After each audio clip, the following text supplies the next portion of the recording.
Good morning. इस video में हम लोग बेंथम के स्थूल उपयोगितावाद या मात्रात्मक सुखवाद की चर्चा कर रहे हैं। सबसे पहले हम लोग जानते हैं कि सुखवाद का अर्थ क्या होता है। सुखवाद वह सिद्धांत है जिसके अनुसार मानव जीवन का परम लक्ष्य सुख की प्राप्ति है।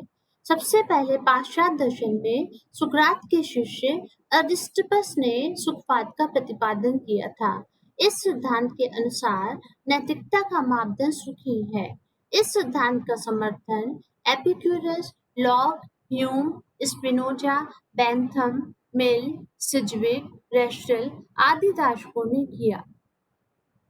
सुखवाद को दो भागों में बांटते हैं, मनोवैज्ञानिक सुखवाद और नैतिक सुखवाद। मनोवैज्ञानिक सुखवाद के अनुसार मनुष्य स्वभाव से स्वार्थी होता है, सुख प्राप्त करना उसका स्वभाव होता है। मनुष्य मनोवैज्ञानिक सुखवाद को दो भागों में बांटते हैं, स्थूल सुखवाद और परिष्कृत सुखवाद। स्थूल सुखवाद के अनुसार मनुष्य शारीरिक या ऐंद्रिक सुख ही प्राप्त करना उसका स्वभाव होता है। परिष्कृत सुखवाद के अनुसार मनुष्य शारीरिक या ऐंद्रिक सुख के अलावा बौद्धिक सुख भी प्राप्त करना चाहता है। नैतिक सुखवाद के अनुसार मनुष्य को सुख प्राप्त करने की इच्छा करनी चाहिए।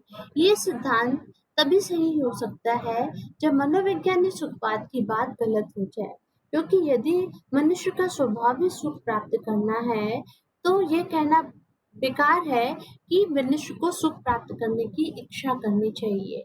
मनुष्य नैतिक सुखवाद के अनुसार मनुष्य को अपने सुख के साथ साथ दूसरों के सुख को भी प्राप्त करना चाहिए, जब तक कि वह सुख उसके अपने व्यक्तिगत या निजी सुख में बाधक न हो।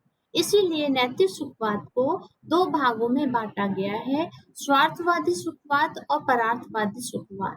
परार्थवादी सुखवाद को उपयोगितावाद का सिद्धांत भी कहते हैं, क्योंकि इस सिद्धांत के अनुसार किसी भी कर्म का नैतिक मूल्य तब तक है जब तक उसका फल उपयोगी हो। स्वार्थवादी सुखवाद के अनुसार मनुष्य को अपना व्यक्तिगत सुख प्राप्त करना चाहिए और वही कर्म में परोपकार है। चार्वाक दर्शन इस मत के समर्थक माने जाते हैं।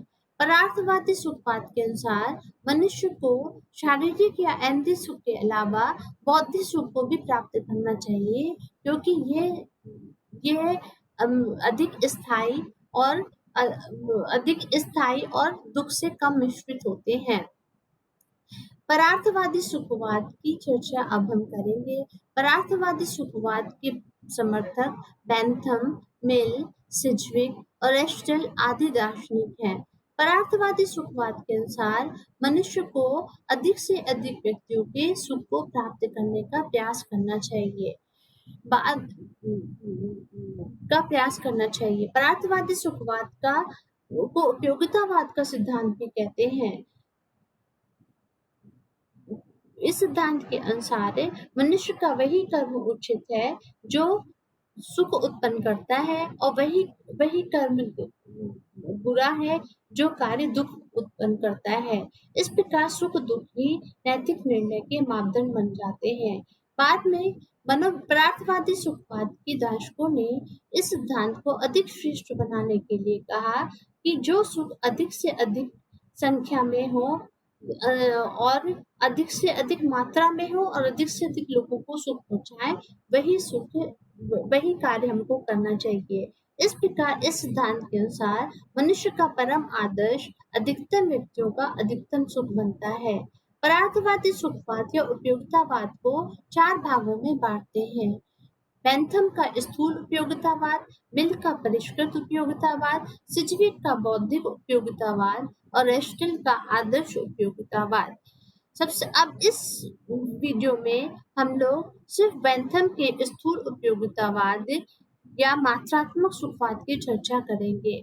इंग्लैंड के महान दार्शनिक जेरेमी बेंथम आधुनिक उपयोगितावाद के जनक माने जाते हैं। बेंथम के अनुसार मनुष्य स्वभाव से सुख चाहता है, अतः सुख के लिए ही वह कोई कार्य करता है।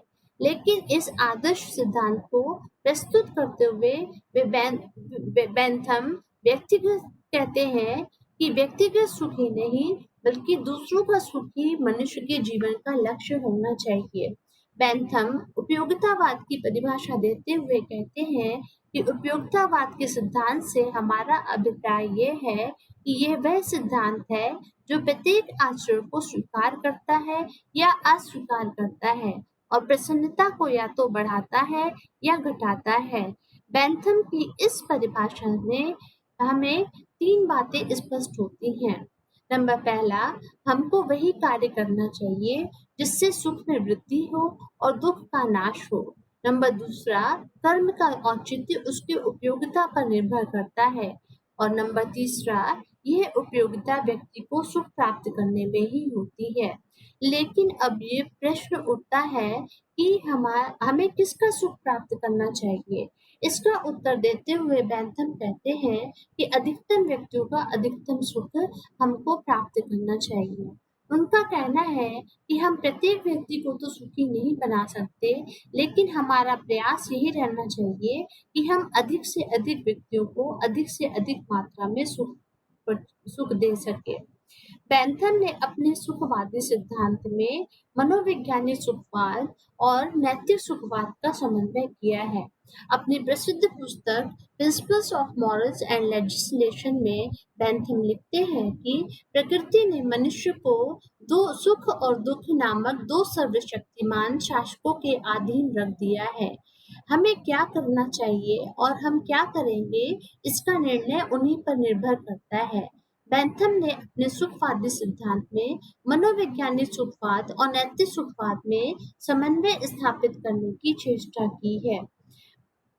बेंथम की इस उक्ति में 2 पंक्तियां हैं जो कि मनोवैज्ञानिक सुखवाद और नैतिक सुखवाद का समन्वय करती हैं।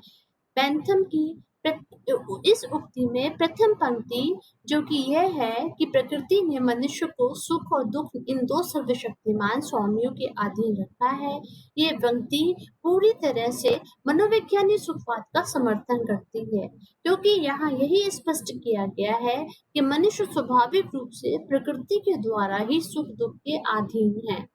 दूसरी पंक्ति में ये लिखा गया है कि हमें क्या करना चाहिए और हम क्या करेंगे, इसका निर्णय उन्हीं पर निर्भर करता है। यह पंक्ति इस बाध्यता की ओर संकेत करती है और ये निर्देश देती है कि हमें सुख और दुख की प्राप्ति पर ही ध्यान देना चाहिए। बेंथम मनोवैज्ञानिक सुखवाद का समर्थन करते हुए कहते हैं कि मनुष्य स्वभाव से स्वार्थी होता है। प्रत्येक व्यक्ति दूसरे की अपेक्षा अपने अधिक निकट होता है। सुख प्राप्ति ही मनुष्य का पहला कर्तव्य होना चाहिए। बेंथम के शब्दों में इस बात का स्वप्न भी मत देखिए कि मनुष्य की सेवा के लिए अपनी छोटी उंगली भी उठाएंगे, अगर ऐसा करने में उन्हें अपना लाभ न दिखाई दे। मनुष्यों ने ऐसा कभी नहीं किया और जब तक वर्तमान तत्वों से मानव स्वभाव बना है, तब तक वे ऐसा कभी ना करेंगे। लेकिन वे आपकी सेवा करने की इच्छा करेंगे, जबकि ऐसा करने में वे अपनी भी सेवा कर सकते हों। ये उपयोगितावाद का मनोवैज्ञानिक आधार है। दूसरी तरफ इस प्रश्न के उत्तर देते हुए कि बेंथम परार्थवादी बन जाते हैं कि किसका सुख, इसके उत्तर में बेंथम कहते हैं कि दूसरों का सुख। इस प्रकार बेंथम के सुखवाद में मनोवैज्ञानिक सुखवाद और परार्थ सुखवाद का मिश्रण पाया जाता है। बेंथम के विचार में एक महत्वपूर्ण प्रश्न ये उठता है कि अधिकतम सुख का निर्णय कैसे हो।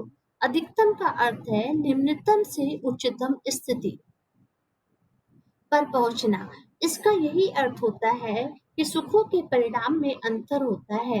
बेंथम के अनुसार सुखों के परिणाम को नापा जा सकता है, ये सुखों का मापदंड कहलाता है। यह बेंथम की सुखवादी गणना कहलाती है। इसे नैतिक गणित भी कहते हैं। सुखों के मापने के 7 आयाम हैं। नंबर पहला तीव्रता, नंबर दूसरा अवधि, नंबर तीसरा निकटता, नंबर 4 निश्चितता, नंबर 5 उत्पादकता, नंबर 6 शुद्धता, नंबर 7 विस्तार। अब हम इनकी विस्तार से चर्चा करेंगे। सबसे पहले नंबर 1 तीव्रता। एक सुख दूसरे सुख की अपेक्षा अधिक तीव्र होता है। जैसे खेलने का सुख सोने के सुख की अपेक्षा अधिक तीव्र होता है, अतः खेलने का सुख नैतिक दृष्टि से अधिक शुभ है। अवधि, वह सुख जो अधिक समय तक स्थायी रहे वह वह नैतिक दृष्टि से अधिक शुभ है। जैसे सोने का सुख खेलने के सुख से अधिक स्थायी होता है। हम 6 घंटे सो जाते हैं और उसके बाद लेकिन हम खेलते 2 से 3 घंटा है, तो जो सुख अधिक समय तक स्थायी रहे वो सुख अधिक नैतिक दृष्टि से अधिक शुभ होगा। निकटता, नंबर तीसरा, निकटता की चर्चा करेंगे। एक सुख दूसरे सुख की अपेक्षा अधिक निकटता से प्राप्त होता है। जैसे सोने का सुख खेलने के सुख की अपेक्षा हम अधिक निकट होता है, इसलिए सोने का सुख अपेक्षाकृत अधिक शुभ है। निश्चितता, एक सुख दूसरे सुख की अपेक्षा अधिक निश्चित और निस्संदेह होता है। सोने के सुख में खेलने के सुख की अपेक्षा अधिक निश्चितता पाई जाती है। नंबर 5, उत्पादकता, वह सुख जो अन्य सुखों को भी उत्पन्न करे वह नैतिक दृष्टि से शुभ है। उदाहरण के लिए सोने के सुख की अपेक्षा खेलने का सुख अधिक शुभ होगा, क्योंकि वह स्वयं के सुख के साथ अधिकतम व्यक्तियों को भी सुख पहुंचाता है। शुद्धता, जो सुख दुखों से मुक्त रहता है वह स्वच्छ सुख कहलाता है। ऐसा सुख ही शुभ होता है।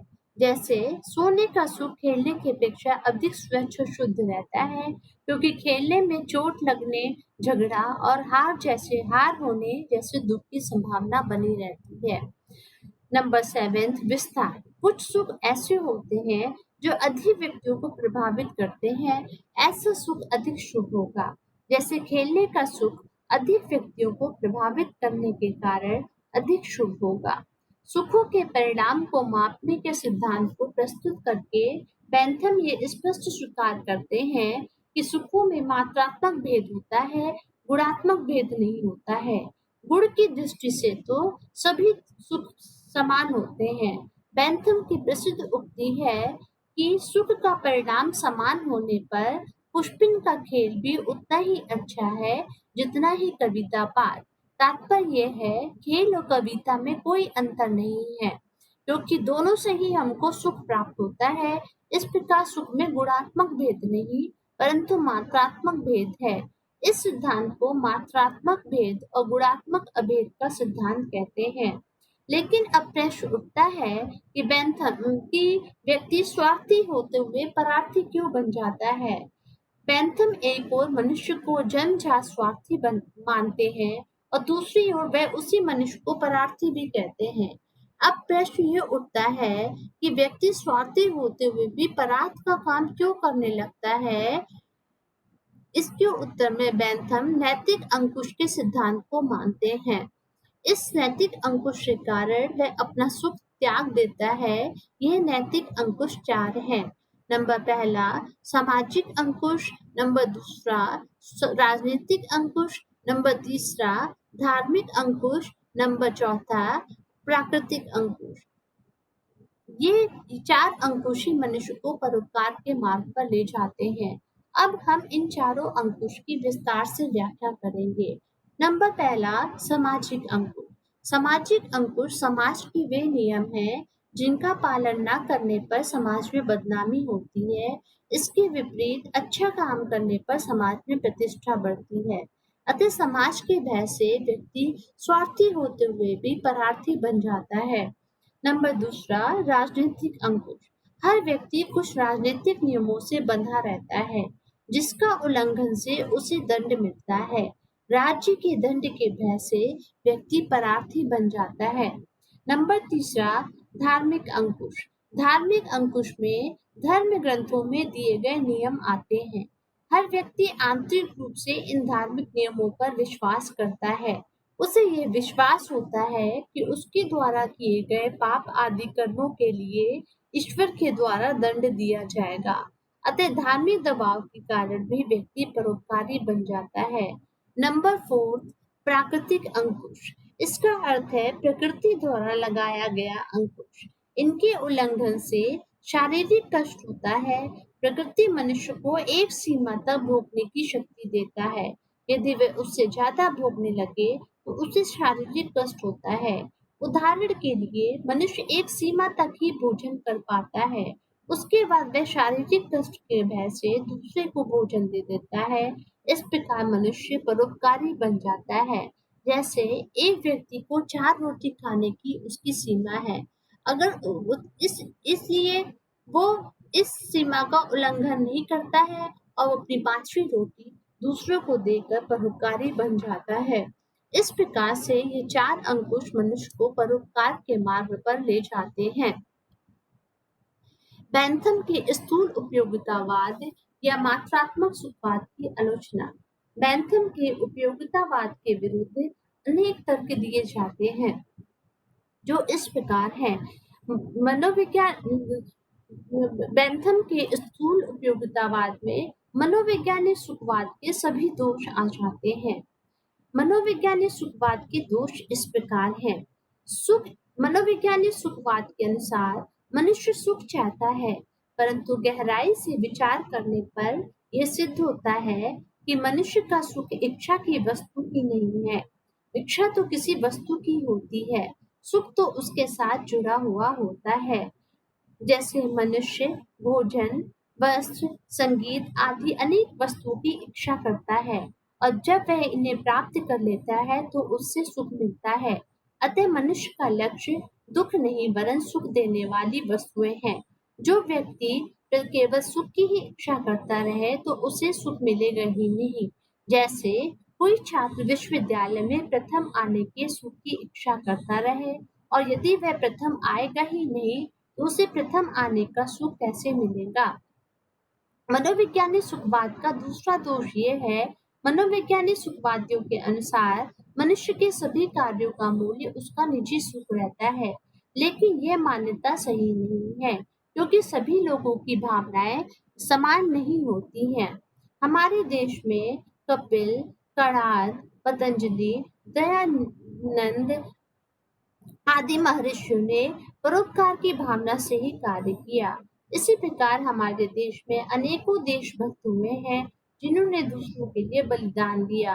जैसे चंद्रशेखर आजाद, भगत सिंह, राम प्रसाद बिस्मिल, नेताजी सुभाष चंद्र आदि देशभक्त।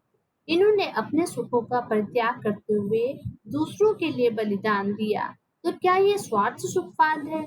मनोवैज्ञानिक सुखवाद में शारीरिक सुख और इंद्रिय सुख को ही मानना एक बड़ी भूल है, क्योंकि मनुष्य को गौरव प्रदान करने वाली बुद्धि की उपेक्षा की गई है। इन्होंने बुद्धि को इंद्रियों का दास बना दिया, जबकि बुद्धि का इंद्रियों पर नियंत्रण होना चाहिए। अतः बौद्धिक सुख को भी अपनाना चाहिए था। मनोवैज्ञानिक सुखवाद को जीवन का सार्वभौमिक नैतिक सिद्धांत नहीं बनाया जा सकता है। हम स्वभाव से कुछ चाहते हैं तो उसका मतलब ये नहीं है कि हमें उसी वस्तु को चाहना चाहिए। नैतिकता का लक्ष्य व्यवहार के आदर्शों की स्थापना करना है। अतः मनोवैज्ञानिक सुखवाद को नैतिक नहीं बनाया जा सकता है। इसलिए ऐसा सुखवाद निजी, असामाजिक, अव्यवहारिक, एकांकिक बनकर स्वार्थवाद, इंद्रिय भोगवाद और अनैतिकता को जन्म देता है। ये कभी भी सार्वभौम और वस्तुगत सिद्धांत नहीं बन सकता। मत्स्यजीविक ने मनोवैज्ञानिक सुखवाद पर सुखवादी विरोधाभास का आरोप लगाया है। उनके अनुसार जितना हम सुख की तरफ ध्यान देंगे, सुख उतना ही समाप्त हो जाएगा। एक खिलाड़ी खेलते समय विजय से प्राप्त होने वाले सुख के बारे में ही सोचता रहे तो वह तल्लीन होकर खेल भी नहीं पाएगा। मनोवैज्ञानिक तथ्य तो ये है कि मनुष्य अपनी संपूर्ण शक्ति को केंद्रित करते हुए सब कुछ भूलकर अपने लक्ष्य की प्राप्ति पर ध्यान दे। अपने सुख पर ध्यान केंद्रित करते हुए अगर कोई व्यक्ति कर्म करते समय अत्यधिक प्रभावशाली सुखोन्मुख आवेश अपनाए तो वह अपने ही लक्ष्य को नष्ट कर देता है। यही विचार सुखवादी विरोधाभास है। ये मनोवैज्ञानिक सुखवाद के दोष हैं। ये सभी दोष बैंथम के स्थूल उपयोगितावाद पर में आ जाते हैं, क्योंकि बैंथम का स्थूल उपयोगितावाद मनोवैज्ञानिक सुखवाद पर भी आधारित है। अब बैंथम के स्थूल उपयोगितावाद का दूसरा दोष ये है कि अधिकतम सुख का निर्णय असंभव है। पैंथम के अनुसार अधिकतम सुख ही शुभ है, परंतु अधिकतम सुख का निर्णय कैसे हो, अर्थात ये कैसे जाना जाए कि अमुक व्यक्ति के लिए उसकी अधिकतम सुख का बिंदु अमुक है, क्योंकि सुख तो आत्मनिष्ठ होता है। कोई एक रोटी से ही सुखी हो जाता है, कोई 4 रोटी से। अतः यह निर्णय करना बहुत ही मुश्किल है कि अधिकतम सुख की सीमा क्या है। बेंथम के स्थूल उपयोगितावाद का तीसरा दोष यह है कि स्वार्थ से परार्थ का कोई मार्ग नहीं है। यदि स्वार्थ और परार्थ नितांत विरोधी तत्व हैं, अतः उनमें सामंजस्य कदापि स्थापित नहीं किया जा सकता। अभाव से भाव की उत्पत्ति नहीं हो सकती, अतः स्वार्थ से परार्थ की उत्पत्ति नहीं हो सकती। बेंथम के स्थूल उपयोगितावाद का चौथा दोष ये है, नैतिक अंकुश को नैतिकता कहना ही अनुचित है। कोई भी कार्य जो बाह्य दबाव से किया जाए नैतिक नहीं हो सकता। नैतिकता का अर्थ है ऐच्छिक कर्म पर भले बुरे का निर्णय देना। अतः नैतिक अंकुश को नैतिक कहा ही नहीं जा सकता, क्योंकि ये तो मनुष्य को कोई नैतिक कर्म करने के लिए बाध्य करते हैं। नैतिकता में तो सभी प्रकार की बाध्यता वर्जित है। बेंथम के सुखवाद का पांचवा दोष है कि सुख व्यापकता का आयाम उपयुक्त नहीं है। बेंथम ने परिगणना में व्यापकता को स्थान देकर यद्यपि परोपकारी बनने की चेष्टा की है, किंतु इससे उनका मापदंड और भी दुष्कर हो गया है। जो सुख ज्यादा व्यापक होगा, निश्चित ही उसकी तीव्रता, निकटता आदि अधिक नहीं होंगे। इस प्रकार सुख की व्यापकता को महत्व देते हुए कुछ अन्य सुखों का बलिदान करना पड़ेगा। बेंथम के सुखवाद का छठा दोष ये है कि सुखों को भौतिक वस्तु की तरह मापा नहीं जा सकता है। किसी भौतिक वस्तु के लिए ही मापदंड होता है। सुख एक मानसिक अवस्था है, जिसे किसी ठोस भौतिक वस्तु की तरह मापा नहीं जा सकता है। बेंथम के सुखवाद का सातवां दोष ये है कि बेंथम ने अपने सुखवाद में सुखों में गुणात्मक भेद को स्वीकार न करके बहुत बड़ी गलती की है। बौद्धिक सुख निश्चित रूप से शारीरिक रूप से श्रेष्ठ है। इसी गलती के कारण ही बेंथम के दर्शन को कार्नाइन ने शुकर दर्शन कहा है, क्योंकि इनके अनुसार शुक्र की भूख की तृप्ति का सुख भी अन्य सुखों के समान है। बेंथम के मात्रात्मक सुखवाद का आठवां दोष ये है कि सुखों का मापदंड नितांत अव्यवहारिक है। सुख आत्मनिष्ठ होता है, साथ ही देश और काल के अनुकूल परिवर्तनशील भी होता है। जो आज हमें सुख देता है, वह कल हमें दुख भी दे सकता है। अतः किसी एक कर्म को जब तक वह सुख देता है, उसे हमें शुभ ठहराते हैं, और जब वह दुख देता है तो अशुभ हो जाता है। इस प्रकार शुभ अशुभ का कोई स्थायी मूल्यांकन नहीं हो सकता है। अब हम निष्कर्ष तौर पर कह सकते हैं कि बेंथम की प्रमुख गलती यह है कि उन्होंने स्वार्थ और परार्थ को एक दूसरे के विरुद्ध कर दिया है। मनुष्य के लिए जितना स्वाभाविक स्वार्थ है, उतना ही परार्थ। स्वार्थ और परार्थ दोनों ही मनुष्य के स्वाभाविक गुण हैं। धन्यवाद।